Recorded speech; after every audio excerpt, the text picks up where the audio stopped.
backyard that had given them such pleasure was gone.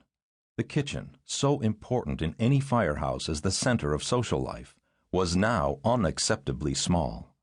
There was one good-sized room where the men were to eat, but it was hemmed in by two much smaller rooms, one in which food was to be stored and prepared and the dishes washed, the other simply a storage room. The architect, the men grumbled, had not known a damn thing about being a fireman, or how firemen lived. Over time, there was considerable talk about breaking down the walls and making all three rooms into one larger one. But doing that, changing the architect's plans, would have meant fighting through an immense amount of red tape at the very least. Although there were many opinions about what to do, there was almost no opposition to the idea of one larger room. So one weekend, Bruce Gary, a chauffeur on the engine, that is, a driver of Engine 40, a crucial role in the firehouse, a man who by dint of his awesome physical strength and equally formidable personal integrity was an imposing figure within the station's political and social order, decided that the debate about whether or not to expand had gone on for long enough. Even though they were supposed to consult with the department on matters such as building alterations, the time had come to act unilaterally, he believed. So Gary simply took a sledgehammer and started knocking down the offending walls. That day, Jim Gormley, who at the time was a lieutenant in the house, wandered into the building and was told by another lieutenant, Pete Gorman, just to go to his office because he did not want to know what was going on, which, of course, he did not. As Bruce Gary was finishing his demolition, he was approached by one of his younger colleagues who informed him that he could not do what he was doing. "Can't do it?" Gary repeated in disbelief. "What the hell do you mean, I can't do it? I just did it." That ended the debate. Not many people wanted to challenge Bruce Gary, on something like this anyway.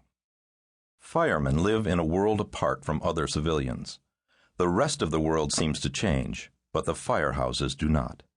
This is, in fact, as close to a hermetically sealed world as you are likely to find in contemporary America.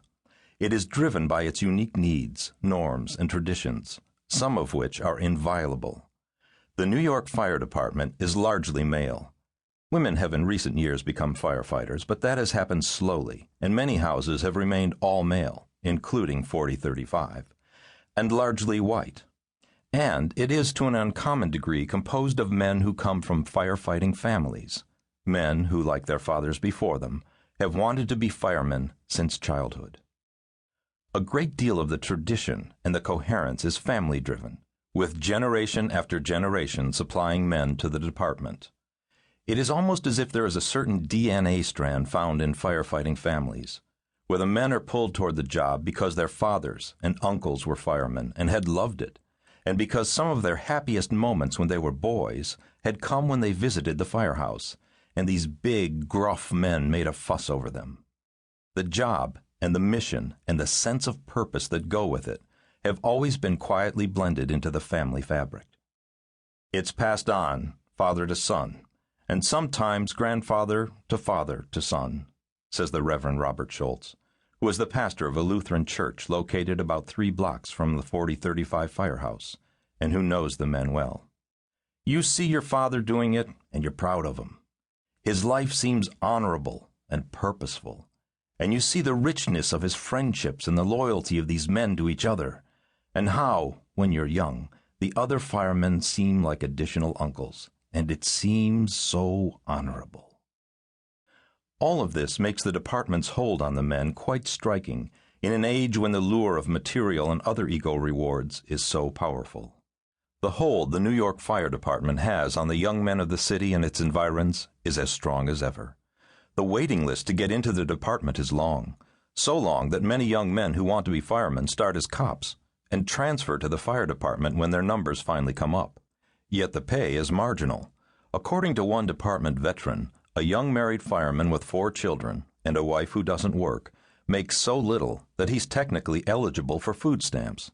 Almost all of the men at 4035 could double their pay in other jobs. Terry Holden, who has been at 4035 since 1964 and who has seen the personnel turn over more than once, says of the unusual sense of continuity, "It's completely different from when I first..."